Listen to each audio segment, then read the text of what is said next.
My name is Craig Foley, and I'm with Hospitality Newfoundland and Labrador in St. John's. We're very pleased that you could join us this morning, and it's very exciting to see people from all over this province, Labrador, Twillingate, Grossmorn, St. John's. We're all together in this virtual area. It's great. And actually, I think we probably got someone from Nova Scotia as well. The Path to Profit logo that you see on your screen captures what Hospitality Newfoundland and Labrador and our industry partners hope to offer tourism operators as part of a 3-year Skills and Knowledge Action Plan. We are delighted you joined us today, but we want you to know that today is a component of a bigger picture designed to offer you multiple avenues and continuing opportunities to help you grow your business. Successfully developing your business takes more than attending one webinar or one workshop, and we know that. And we are here to help you determine your long-term path to growth and profit. I'd now like to thank our project partners for their collaboration and support in this initiative, the Department of Business, Tourism, Culture, and Rural Development, the Atlantic Canada Opportunities Agencies, the regional DMOs, and also we have other great support from people like GMIST, AES, CBDCs, and others in this project.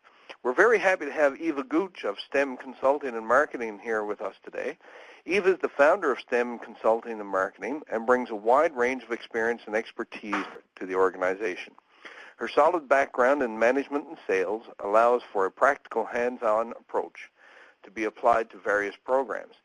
Eva has been facilitating for over 10 years, working to improve effectiveness with leadership teams, sales departments, and frontline customer service experience. Eva has an MBA from Simon Fraser University, a diploma in hospitality administration, and service from Centennial College, and a program completion from Cornell University in leadership and revenue management. Today, Eva will be discussing pricing models for your tourism business or product, and you will learn effective tools for managing revenue flow. So without further ado, I'll pass it over to you, Eva. Get started. Thank you so much, Craig. Good morning, everyone. Great to see so many familiar faces on the participant list and getting a chance to meet a few new faces. So thank you so much for that. As Craig mentioned, we're going to explore in an hour. We're going to take a look at revenue management. So I took everything and really distilled it down to the essence. This will work for larger businesses, small businesses, and we'll get into looking at exactly what type of businesses will benefit the most from having a revenue management program. A big part of this is understanding who your customers are right now today in your business and who they could be. And how do you speak to those different customers, certainly from a marketing perspective, but also from a pricing perspective. And we're going to take a look at how different customers value a product differently. And that's so critical when we're looking at how do we develop our pricing strategy. And what do you need to put a revenue management program in place for your business? As far as jumping in and asking questions, please do at any time, 7 years.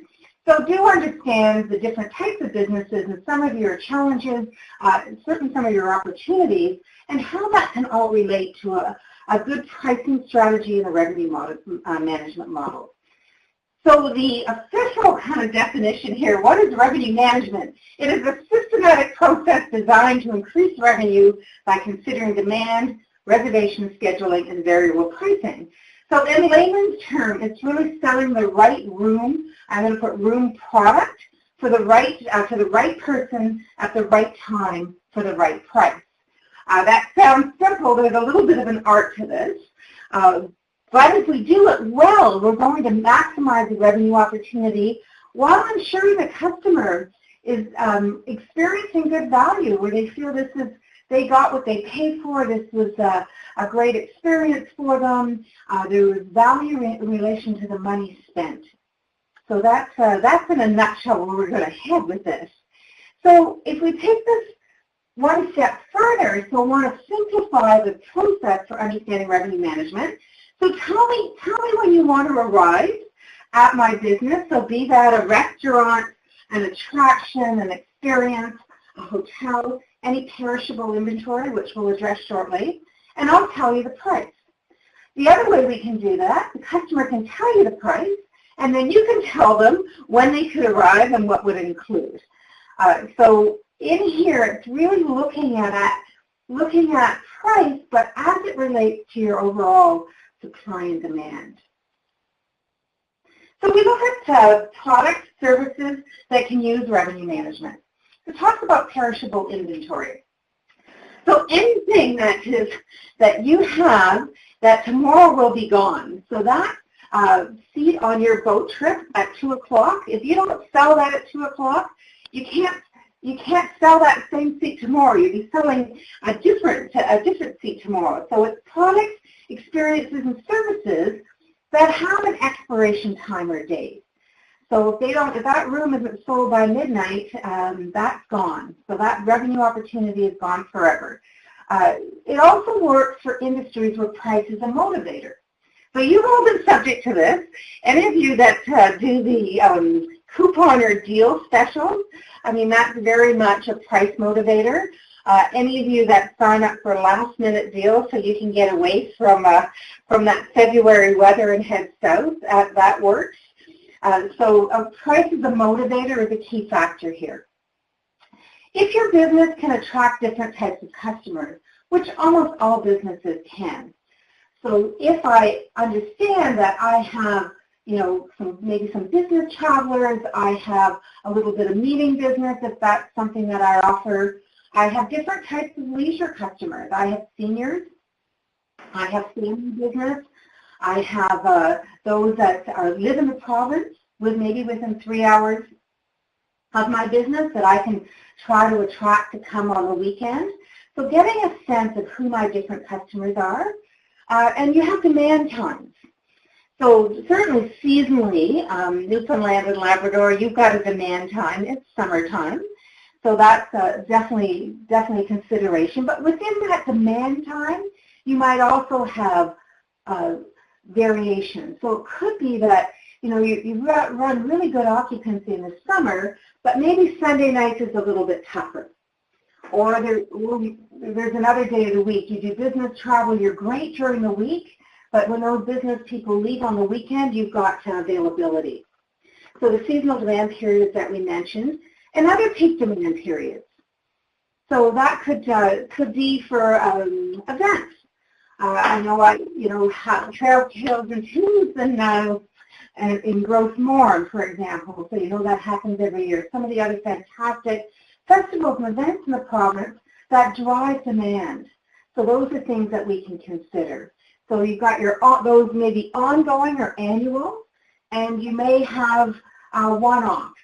So if your business, for example, benefits from the conference business taking place in St. John's, that's going to change.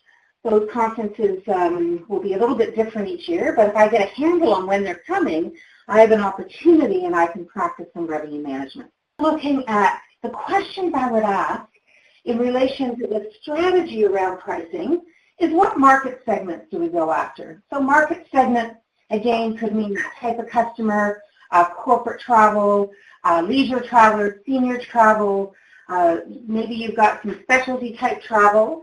So that would be one of the questions. And then it's really, how should we price our rooms? How do my rooms or my products, how do we go about that? And then how do our customers, what do our customers value? What's important to them?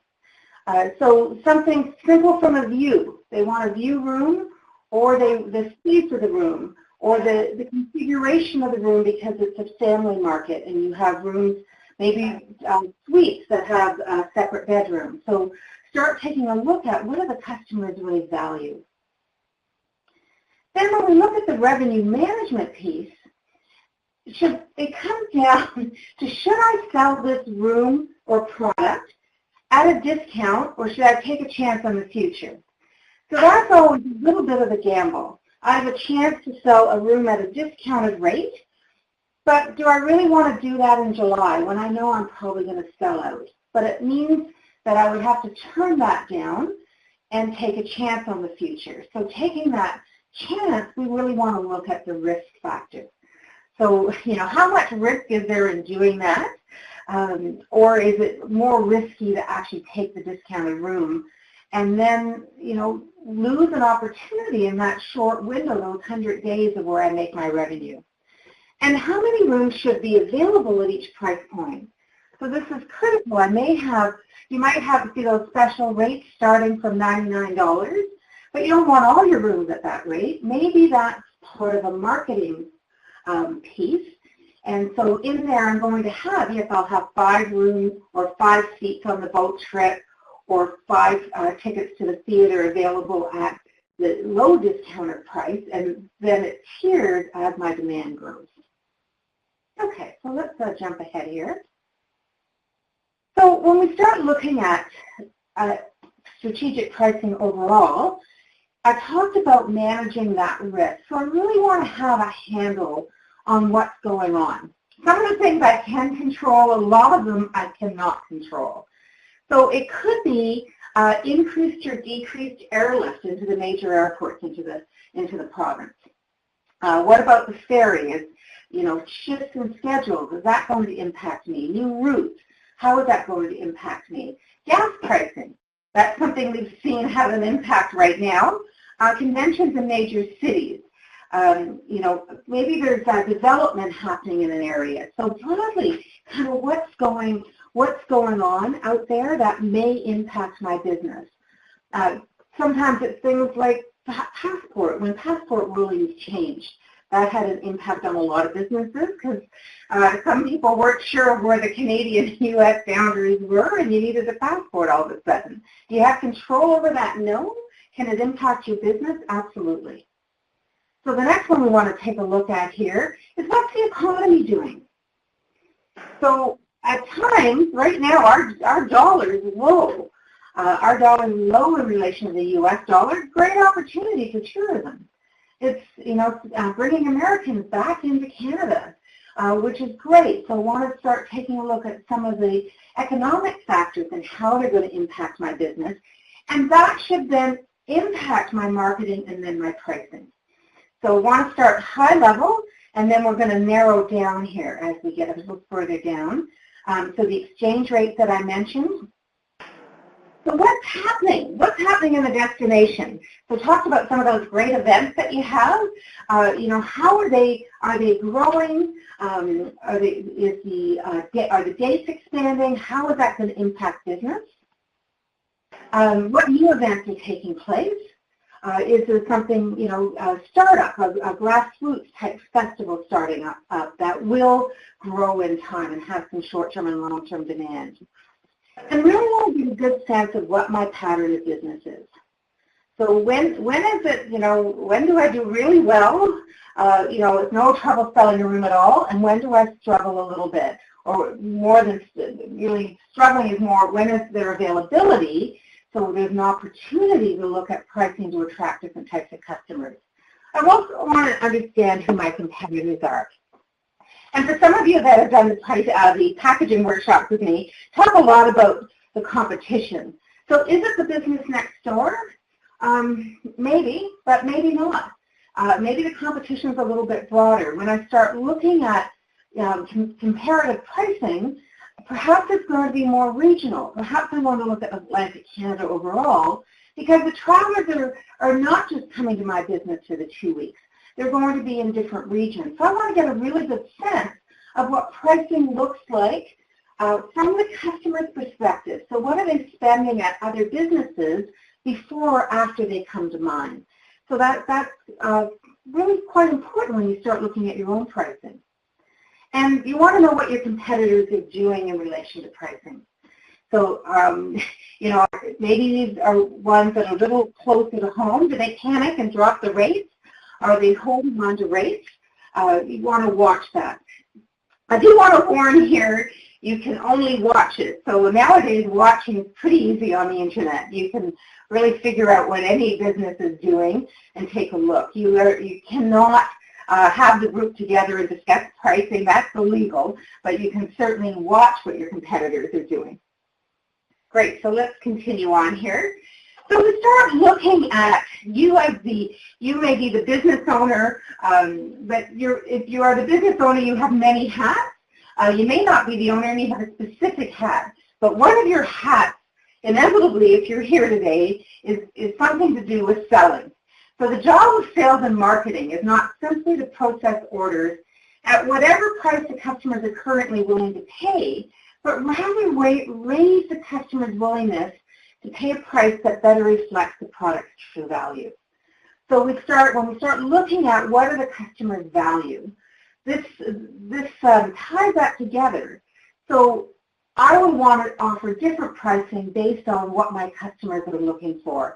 And I want to present the true value of the product so that they really are understanding that what they're going to get at my business is a little bit different and worth more. So, I took some of your pictures and just plunked them into the presentation, so made it a little more personalized if you're wondering why some of the images are there. So how do customers measure value? So they're going online. They're well educated these days. By the time they call us, they have checked all your reviews. They have taken a look at the various distribution channels you use to sell your business, and they've done comparative pricing. They've looked at your competitors. They also have past experience, so a lot of them have traveled quite regularly or certainly traveled in the past. And they may have specific needs. So again, that family that I mentioned traveling, as we start looking at an aging population, that big bulge in the python are baby boomers, their needs are going to change. If you have product that is suited to their needs, there is a different relationship as far as value there. Okay, so who are my customers? So I want to really break down, understand who they are. My leisure travelers, and if I can start sub-segmenting that. So I will have leisure travelers that will be that last-minute getaway, perhaps out of St. John's. So that will be one type of leisure traveler. I may have the semi-retired boomer that likes to travel in September. They're traveling on vacation. I'm going to have the outdoor enthusiast that's coming for a 1 or 2 week vacation out of Ontario. So really want to understand who my different customers are. I may have some business traveler. I may have a good seniors market that I can go after. So if we don't segment the customers and offer one price for everybody, there is a bit of a missed opportunity there. We may have to slightly modify the product. So it could be the type of room that you have available, say for the seniors market or again the business traveler. Maybe it's a few little upgraded amenities in your business room, so better lighting, work desk, good internet, some of the other amenities they require, and that now you can charge a premium for that because the customer sees the value of that premium because it speaks to their needs. Want to understand our demand periods. So as the world just seems to be getting more and more last minute, it gets tougher. It gets tougher to hang tight. So if you are used to, in the past, perhaps you had most of your business for the summer on the books 5 months out. Now you're probably getting bookings within 5 days or shorter. So it really comes down to feeling confident of understanding the demand. So if I know I'm going to sell out in July, weather looks good, all indications are there, I probably want to hang tight for getting the premium rate at the premium time of year for my business. So that's where I want to understand the demand. And then again, I mentioned the competition. So are they direct next door? I mentioned direct and indirect here. So it could be that I've got meeting space available. So I might look at other hotels that have meeting space, but it's going to go beyond that. What about other meeting venues? Maybe there's some halls in the community that can also accommodate those events. So that becomes an indirect competitor. They're not exactly like me, but they have something similar. And we want to look local, but also a broader geographic region. So want to get a sense of what the competition is doing in relation to pricing and product offering. Are they offering minimum night stays? So what does that look like?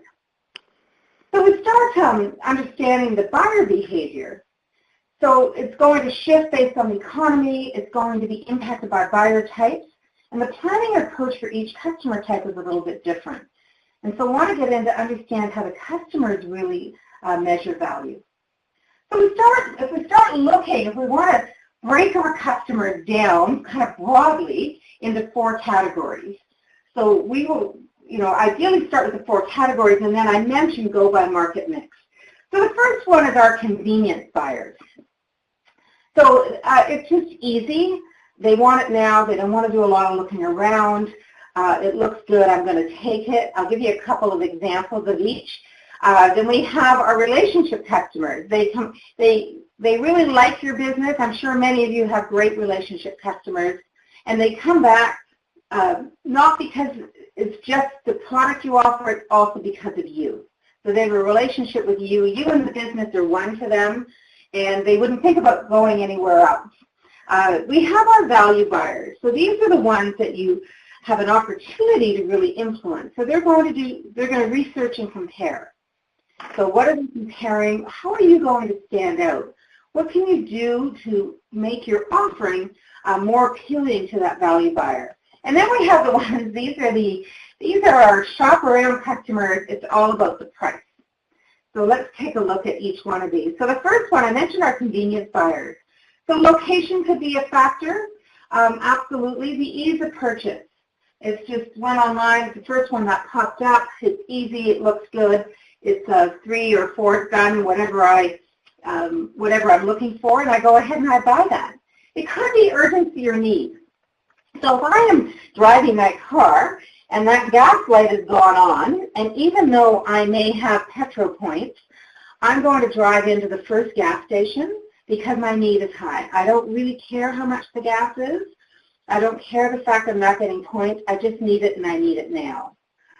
So when your demand times are very high, that urgency or high need is there. So the customer at that point is not so much focused on the price. They're focused on being able to buy that product because they need it now. So I want to really understand who those convenience buyers are. Maybe it's that last-minute customer driving into my community that doesn't have a reservation. That probably their need at that point is probably pretty high. So I want to take a look at that. Am I offering discounted rates at that point? Hopefully not. And time saving is important for the convenience. I don't want to look around. I just want to get it done. My office is across the street from the hotel. Even though that rate might be $20 or $30 more, I'm going to take it because it's convenient. So our relationship customers, so high repeat factor, they're loyal to you and your business, as we mentioned. So these customers, they have a price sensitivity. It's not quite as high because they see such value in the relationship that a flex in pricing is probably not going to scare them. A big price flex everyone's got a point where it's now too much. Okay, and they buy out of habit. They just, I'm going here. I'm just going to stay there. They don't really think much about it. Then we have our price-driven customers. So the internet has made it very easy for price-driven customers to feel very satisfied because they can find the cheapest rate. There's sites that you can look at that compares all the offerings in that community. It also compares your own offering on every different OTA or online travel agency site. We now have, we've got sites that you don't even know what you're going to buy. So you go in, it's strictly on price. You want a 4-star hotel downtown that accepts pets. You put in your credit card number, and they say, congratulations, you're staying at the Sheraton or wherever that happens to be. So brand is not important. Loyalty is not important. It all came down to price. At certain times of year, we may choose to go after that price-driven customer. Maybe in November, you've got a small sports group coming into the community, and they've got a very low budget, but business is softer at that time of year. You kind of say, you know what, I think I'm going to take this because I'm not going to find something at a higher rate to replace this. So it becomes a conscious choice to go after that price-driven. But be aware the loyalty is probably not there. If somebody else offers them a lower rate next year, you'll have to match that or do better. And our value customers, these are the ones that we really do get a chance to influence. So their research, they know what the competitors offer, and it's value based on their own needs. So if I have a really good understanding of who my customers are, and I speak to what is important to them from a value perspective, they're not going to choose the lowest price. They're going to choose the best value. And if I've given them the best value, they're going to be mine, which is great. So want to really get a sense. And so what I have teams do is that they sit down and they take a look at, okay, if I had to define our convenient customers, who are they? Maybe where they come from geographically. Maybe there's actually specific customers that we can put in that category. So I want to really define who they are. Relationships pretty easy. Really want to get a sense of who that value buyer is. Where are they coming from? What are they looking? How do they break down into submarkets? So I want to play a little game with you now. So this is most of you will know The Price is Right. So what I have, I went online. These are fresh prices. I did this last night. So I'm going to show you an item. And if you need a piece of paper and a pen would be great. Or if you have a good memory, you don't need that. And I'm going to show you the item, and I want you to guess how much that item costs. So it tells you a little bit about them. It gives you the dimensions. Looks like it's mango wood. It looks like it's probably an exclusive product to Indigo. So if you can write down what you think the price is, that would be great. Benefits here that they pointed out. A diamond blended system. I'm not 100% sure what that is, but it sounds impressive. And it's got an ice crusher. That sounds really impressive. And a few other little features there. Features here. It's got a built-in GPS. It's going to measure my distance, my pace. It's going to tell me how many calories I burned. It's water resistant. It's comfortable. It's got a lithium battery. All kinds of benefits here. Okay, is everybody with me? Okay, I'm assuming everybody's ready. So let's go on to the next one here. So this is from the Bay, and this is a KitchenAid blender. It gives you some of the benefits here that they pointed out. A diamond blended system. I'm not 100% sure what that is, but it sounds impressive. And it's got an ice crusher. That sounds really impressive. And a few other little features there. Okay, hoping you got that one written down. So the next one here, this is a Garmin watch. This is from Best Buy, and it's got all kinds of features here. It's got a built-in GPS. It's going to measure my distance, my pace. It's going to tell me how many calories I burned.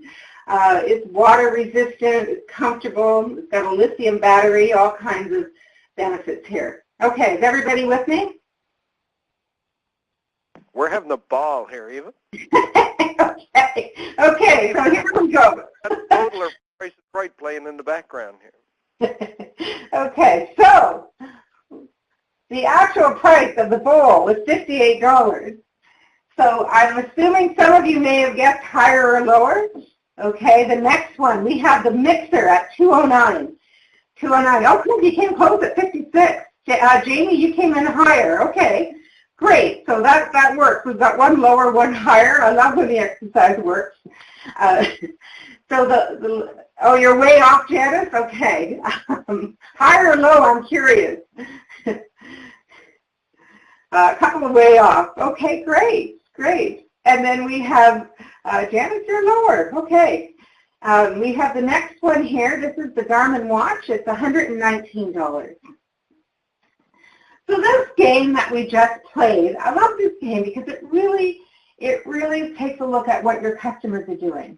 So the customer has some perceptions. So what I showed you with some images, and it may have been linked to the distribution channel or the brand. So you might have looked at it going, ooh, that's from Chapters. I think that's going to be higher or lower. Or that's from Best Buy? Okay. And there may be the brand associated on the watch. So I got lots in here. I've got $69. Okay. Had two that were close. That's great. I was too low on all three. Okay. So when we start looking at it, your customers are doing exactly the same thing. So they're going online if they don't have a relationship with you. So that value customer, that price-driven customer, they have an idea of what this should be. It could be based on their past experience, their research, the images that you have, the value that you present. And they're saying, I think that's worth X. And I do want to tell a little story. When my first experience with Newfoundland and Labrador was not as a consultant or facilitator, it was as a tourist. And I was your market coming in from Ontario. And my first impression when we were looking for accommodation, this was in peak season, and some of them were under $100. And coming from Toronto, that made me really nervous because I had an association with price and value. And the two didn't link for me based on my experience and my demographics. So coming from a big urban center, you just don't stay in hotels for under $100 because they're not very good. So that hadn't translated to what it would be like in other communities. So once doing research, realized, okay, this is kind of what's happening here. But what may have happened is that those of you that guessed the item is higher, Caroline, you guessed something for $99 at Winners. Maybe that was the bowl. So you're kind of saying, I think that's actually worth $99. But if you're offering it for $58, you just left that extra money on the table. It could be the other way around. Somebody here had $56. Craig, you put $56 on the bowls. So in here, if I want to attract you with that or try to get you, I may have to lower it to $56. But I might say, I'm going to give it to you $56, but you're not going to get a box with it because the box is damaged. So I'm going to do a little wheeling dealing with you. So that's just a very quick example of how our customers, and you in this case, as a consumer, assesses value. So a whole number of different things that we do in there that takes place. And some of it, it's really our perception. So it's our perception of the distribution channel or the brand. It could be our perception compared to the box, whatever that happens to be, or the packaging. It's also related to our beliefs and experiences. If I believe you get what you pay for, or I believe, you know what, it's all the same, why would I pay extra for that? I'm just paying for the brand and the marketing. It's linked to what's important to the customer. So if I don't really understand fully what's most important to them, maybe it's being able to drive right up to the room and not have to take stairs. That's a huge value.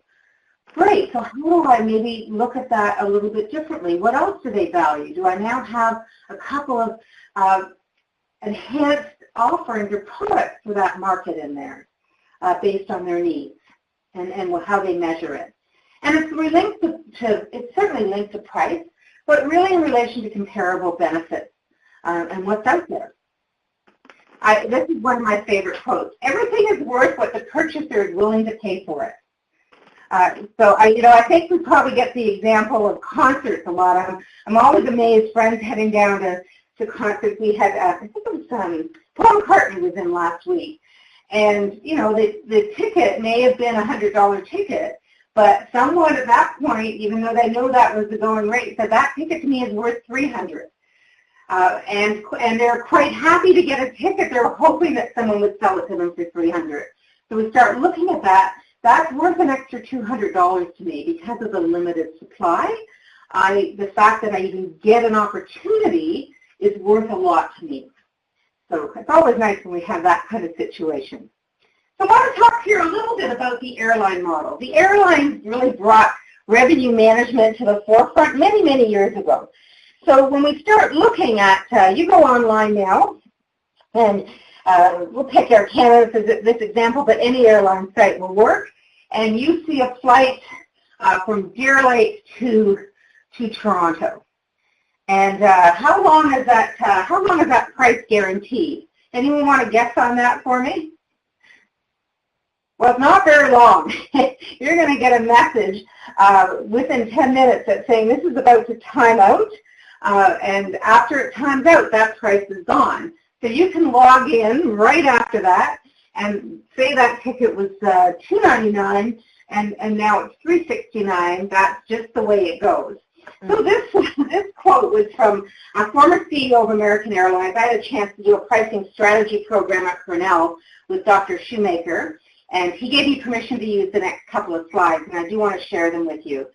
So his comment here, Robert Crandall, was if I had 2,000 customers on a given route and 400 different prices, I'm obviously short 1,600 prices. So looking at everybody's price point is a little bit different. And so if we just have one price, we've left money on the table. And we want to take a look here. So the first thing that we have here, we have to figure out what our cost is. So in this example, we have it as $100. So anything above that, I'm making money. Maybe not enough if I'm selling it just for $101, but technically my costs are covered.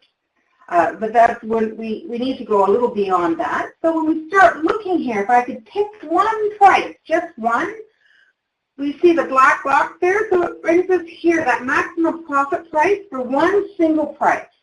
So in this case, in this example, would be $2,000, which is great, but that puts me at a 50%. What I've done is that I've left the money on the table for those that were willing to pay less than $2,000. So 25% said I'd pay less than that, and each point along the way represents that price. And then we have the group that was willing to pay more. So it was that last-minute contractor, that last-minute business person that has to go tomorrow for whatever reason. Their need is very high. They're now fallen into a convenience category. They're going to pay more, right up to the maximum price of that. So if we just have one price, we will capture one segment of the market. But we're going to leave all of these other opportunities.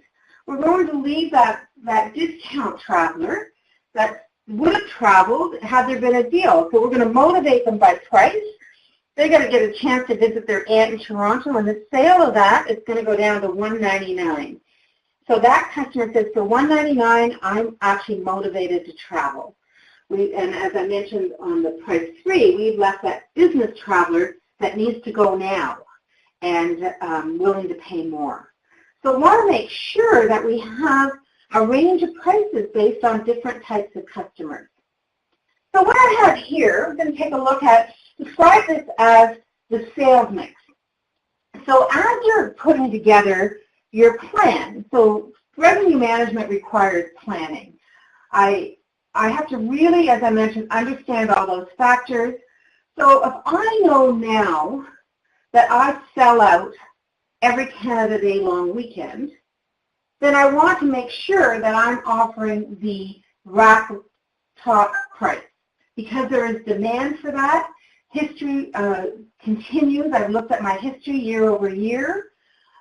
So want to take a look at that. I also want to take a look that maybe I've been not managing that well, and so what I'm finding on that long weekend, the Canada Day long weekend, is that I'm sold out on Saturday night.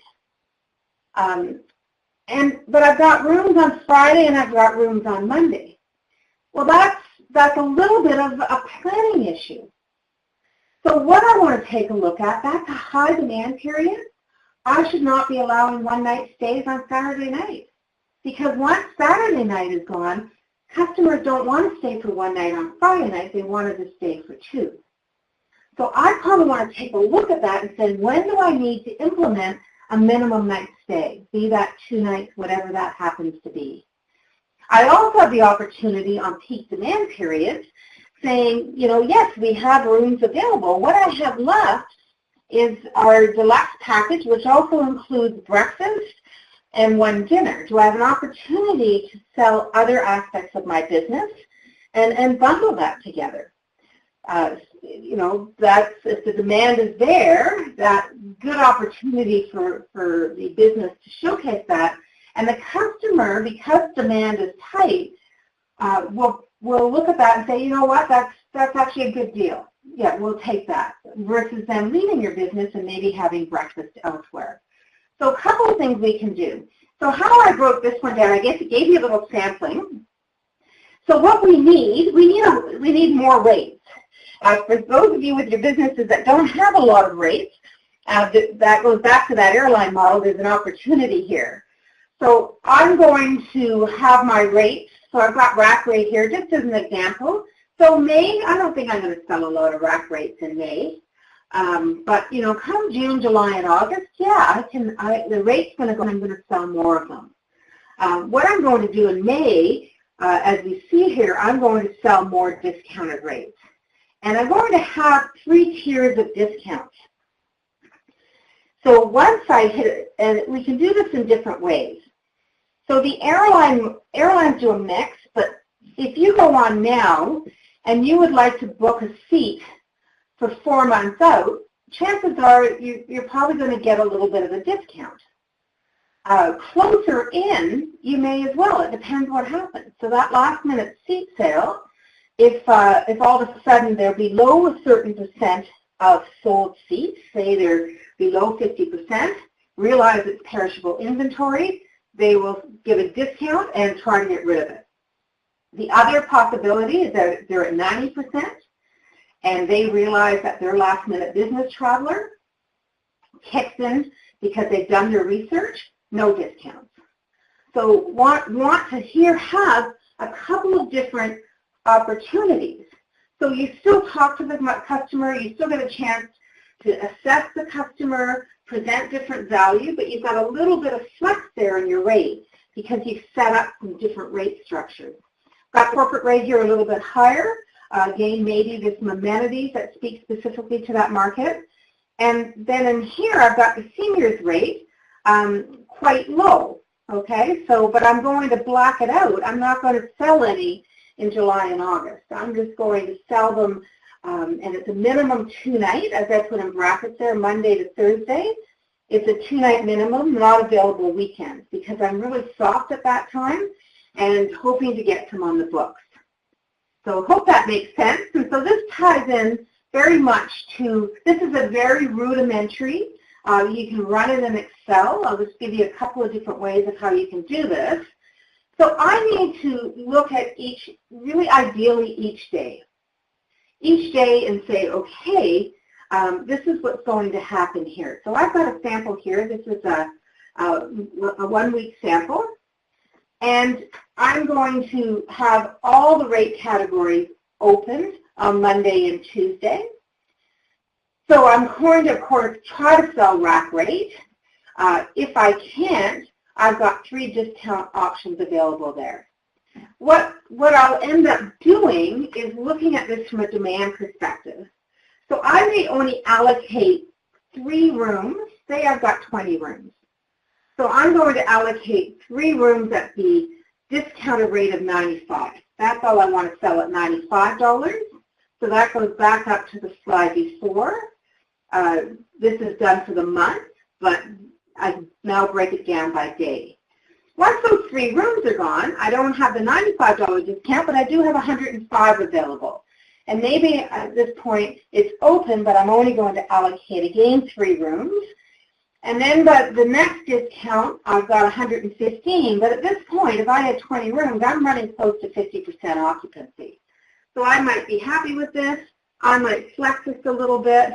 If I've got some last-minute travelers I know that come in, I'm going to manage that saying, you know, I anticipate historically we get those last couple of last-minute people coming in from hydro pretty well every week. I'm sure they're going to show up, so I'm going to actually count on that and not give all my rooms away at that low discount rate. A couple ways you can do this if you want to run it in Excel. You can color code it. So you've got a red, green, yellow. So red is closed out. No more those rates. The only rate that's available would be rack rate. Okay? So we can see on Saturday, rack rate is open and discount 1 is open. The other ones are closed. I gave an example here on the Friday of saying, okay, these are how many rooms that I've allocated on each particular day. Down in the seniors category, I've said, yeah, you can come midweek. It's a 2-night minimum. That's how I want to work that. And then I've got some packages, but my packages are geared based on my partners. They're weekend-only packages, and I'm going to sell them at a 2-night minimum. So I will ideally have a sheet for each day, particularly in your demand periods. If, you know, at other times of year, you might be just happy to get the business, and you're going to have the discounts open. But during the months of June, July, August, and September, you can manage your revenue, the revenue management piece by day. So how am I going to do that? And well in advance, close out those days that you traditionally know that you will sell out or be close to sold out. Often, people will start booking in advance and kind of, oh, that's a long weekend, we didn't close it out. So plan a year in advance, recognize when you've got your big opportunities, and manage it then. So how you decide what the rate's going to be, this is your photo up here, Darlene. So we're going to anticipate demand based on history, events, weekends, time of year, open up discounts or close them. And I may use a certain percentage in my mind. So saying once I'm at 50%, discount 3 is closed. 65%, discount 2 is closed. Once I'm at 80%, I'm selling rack and corporate rates only. So decide that well in advance. So we look at main pricing methods. So we have cost-based pricing, competition, so that I'm going to look at my costs and then my determined markup, which is great, but it doesn't necessarily take competition into consideration. I can chase my competition and lower my rates. It gives them all the power. Usually not a good thing for a community. Or I can look at customer value-based pricing. And this comes down to really understanding the customer, talked about looking at demand. You want a room in Montreal for Indy, even though you could get that room the weekend before Indy for $100, you still think it's great value during Indy weekend that it's $300. It's based on demand. Customers understand that.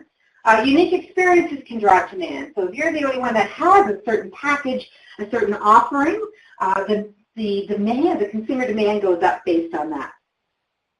You can enhance extra value by market segment. So that was having that family package, the romance package, the view room, the bigger suite, whatever that happens to be. So making sure I've got different price points in there. A range of prices for different customers and for different bundles or packages.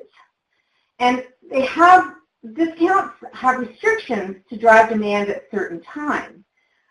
So talk about that 2-night minimum. That would be a restriction. Advanced bookings only. So I want to put so much business on the books.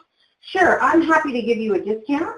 You book that now. You book that for now and pay for it now, and I'll give you 20% off because it helps my cash flow. So I may consider doing that. Strategic pricing, the difference between price setting and strategic pricing is the difference between reacting to market conditions and proactively managing them.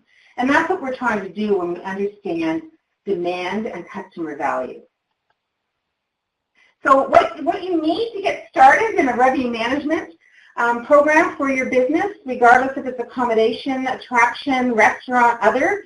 When I was in Hong Kong once, it was great, and it was so interesting to see how they practice revenue management with dumplings. So this was for dim sum. So if you wanted to have your lunch at 11 o'clock in the morning, that dumpling was a certain price. It was much lower. That same dumpling, hopefully a fresher new dumpling, but the same type of dumpling at 12 noon was at the highest price. By 1 o'clock it went down slightly, and by 2 o'clock in the afternoon it was back to the discount price. So an example of how a restaurant does it. If you want to come have your dinner at 5 o'clock and be gone by 6:30, maybe there's a discount. That was the Blue Plate special years ago. It's really revenue management. So I'm going to anticipate demand. I'm going to have a pricing strategy in place. I really need to understand my customers and the price-sensitive customers. I need to have some market intelligence. So what's going on in the world? What's happening to things that directly impact my business that I may not have control over? I need an information system. It doesn't have to be complicated. I mean, you really could do it on a calendar with dots. A manual calendar, Excel spreadsheets work. Lots of simple accommodation reservation systems have a built-in revenue management system. And you need a decision-making process. So am I going to sit down every Tuesday and every Friday and review bookings that came in and then adjust what I'm opening or closing? Am I going to do it daily? Am I going to if I've got a small business, I can look at that reservation and say, okay, I had 3 rooms open at the discount rate. I'm going to change that now to 2.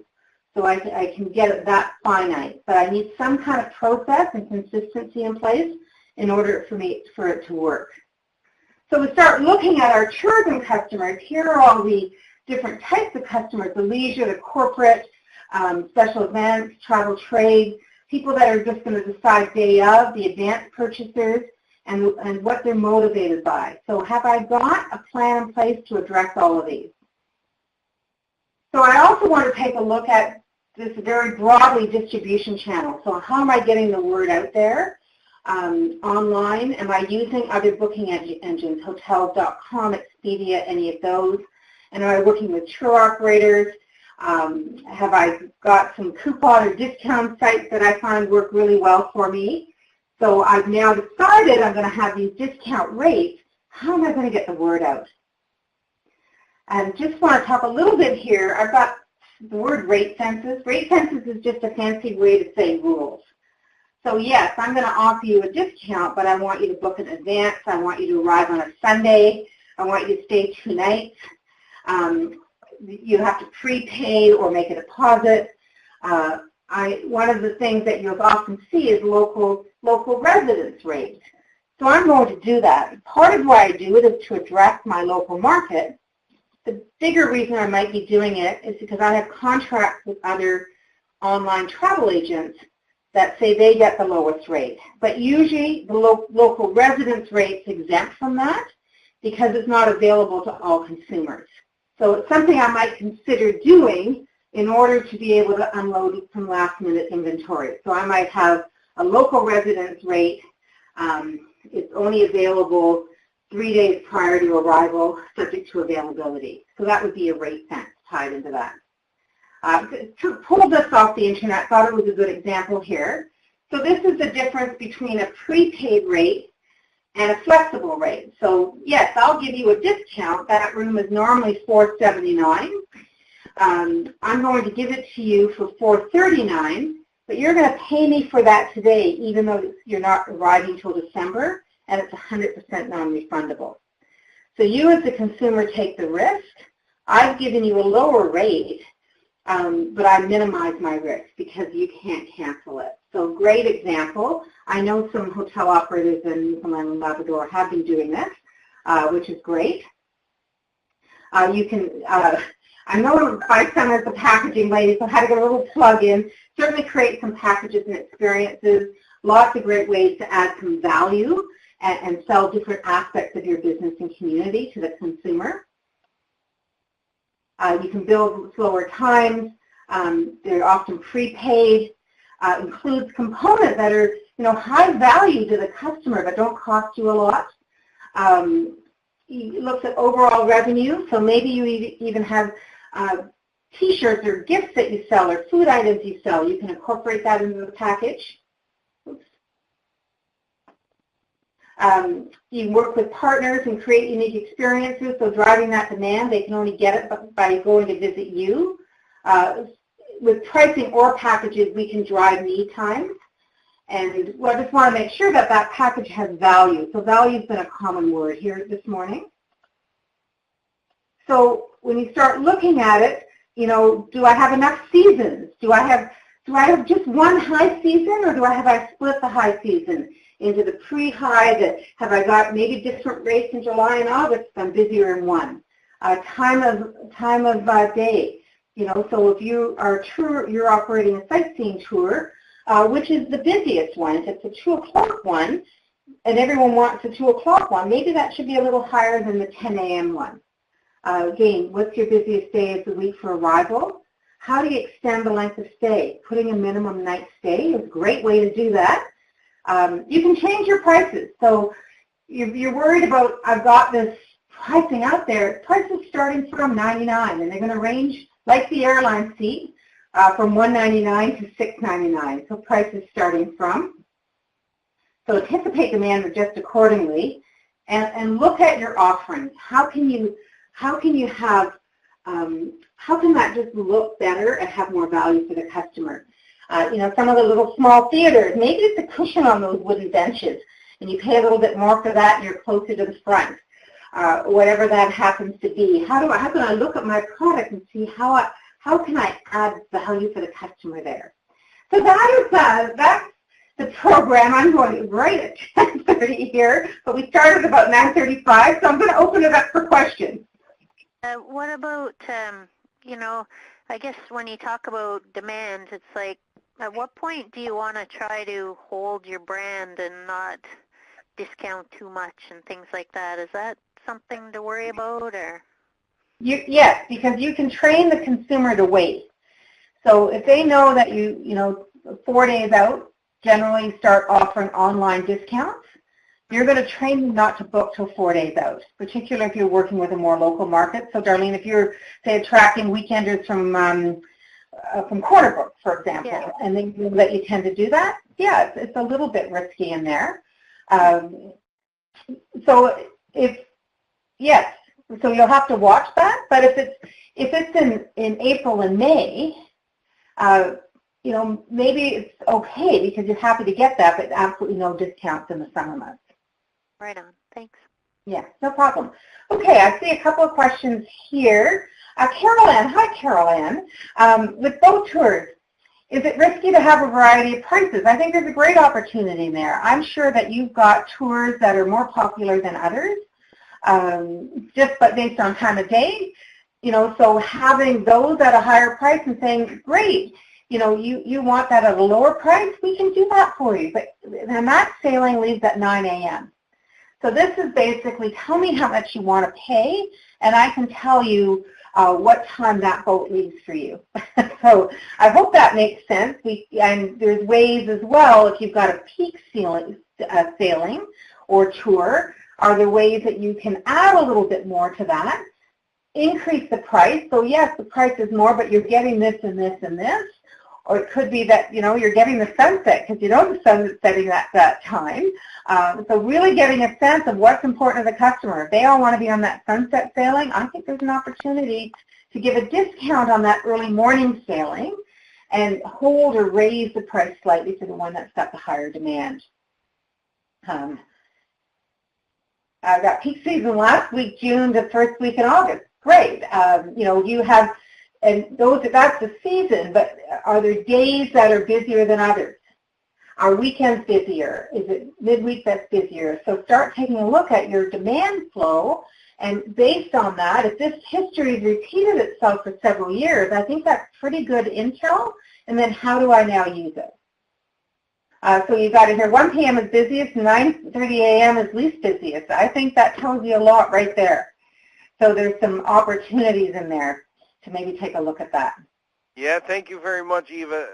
Excellent presentation, and we probably started a little bit late, but nobody's jumping off in a hurry either. So I think it's really nice. I think it was, they are nice, yeah. No, I think it was definitely great information, and people are very keen to learn more about it.